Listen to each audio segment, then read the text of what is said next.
Are you feeling like life is spiraling out of control? In this video, I'm going to go over a super simple 3-step process that will help you grab the reins and take back control.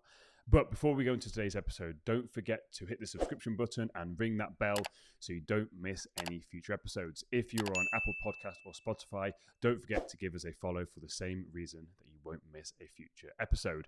Now, this super simple 3-step process I saw on a meme and it was absolutely fantastic, and I want to share it with you.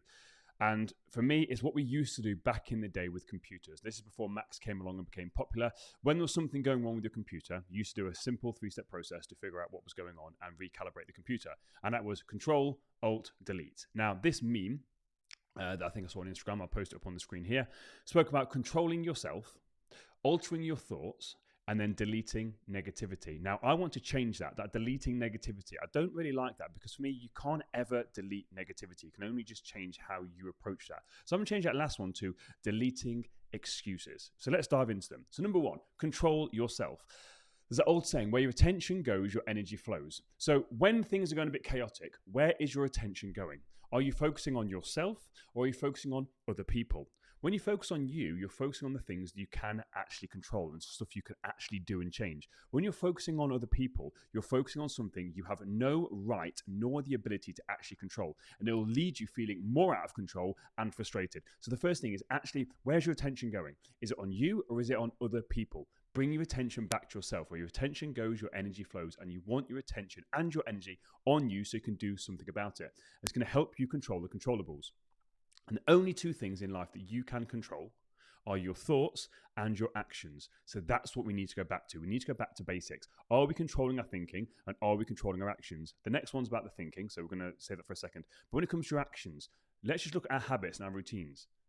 Are your habits and routines actually helping or hindering you? We've all heard that story of the wise man. You had the wise man who built his house on the rocks, and when the storm of life came, his house stood firm. He's talking about building your life on good, strong habits and routines. The man who built his house on the sand, again, not good habits, not strong routines. As soon as life got a bit crazy, his house crumbled. So what actions are you taking each day? Do you have a strong habit and routine structure that's just going to help you just stabilize the ship? I'm not saying you've got to do an hour-long ice bath meditation or anything crazy, but even if it's just a simple morning cup of coffee where you just regain your thoughts and basically set some intentions for the day, that can stand you in such good stead. But what actions are you actually doing? And if you're feeling out of control, are you taking no action? You know you should be doing something, but you're actually not taking action. It's actually that inaction that's causing you to feel out of control. So what action can you actually be doing? And again, even goes down to basic stuff like exercising, walking, preparing some food, getting some good sleep, whatever it is. There's things that you can control that's going to make you feel better.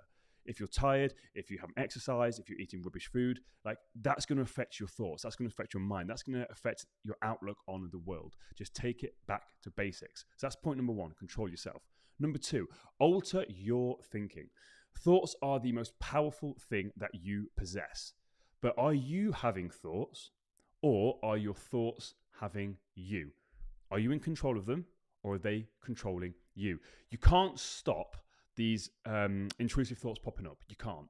However, you can choose whether you actually engage with them. When that thought pops up, just see it like a cloud. Just let it pass by. What gives thoughts the power is when you attach your emotion to it. It's that emotional response to the thought that causes you to go down that negative spiral. So when you notice, which is the key thing, the awareness, you notice that negative thought pop in, can you, like we spoke in part one, change your attention? Can we focus on another thought? You have the ability to control your thoughts. You have the ability to construct and create new thoughts at any point. So choose to think differently.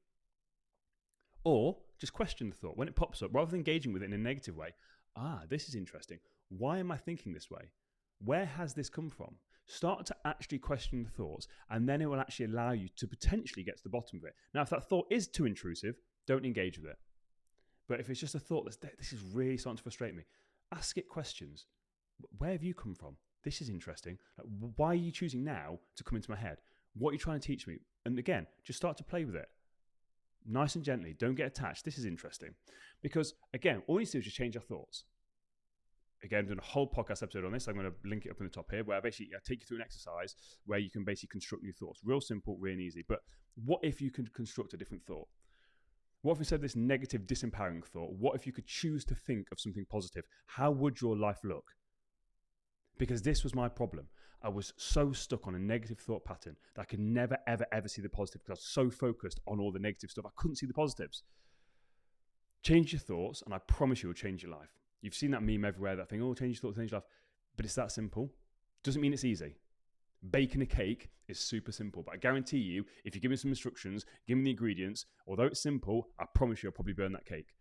But this takes time. The first thing comes to the awareness to know that you actually can control your thoughts. You can't control what pops up, but you can control actually thinking about something different.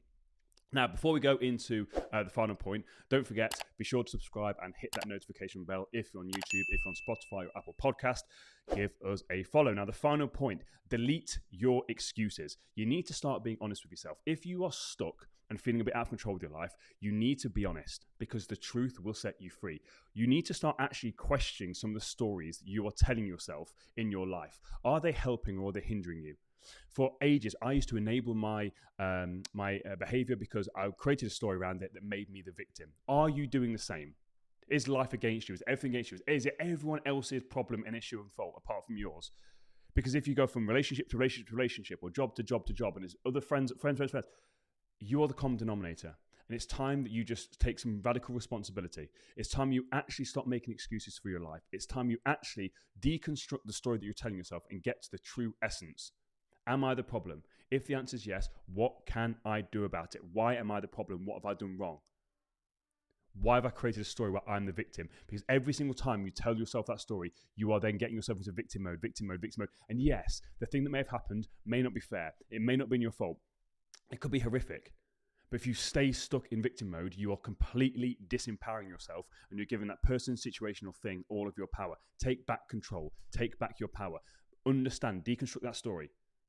Stop telling yourself the story that makes you the victim. Because once we know the truth and the essence of what's actually going on, we can then actually do something about it.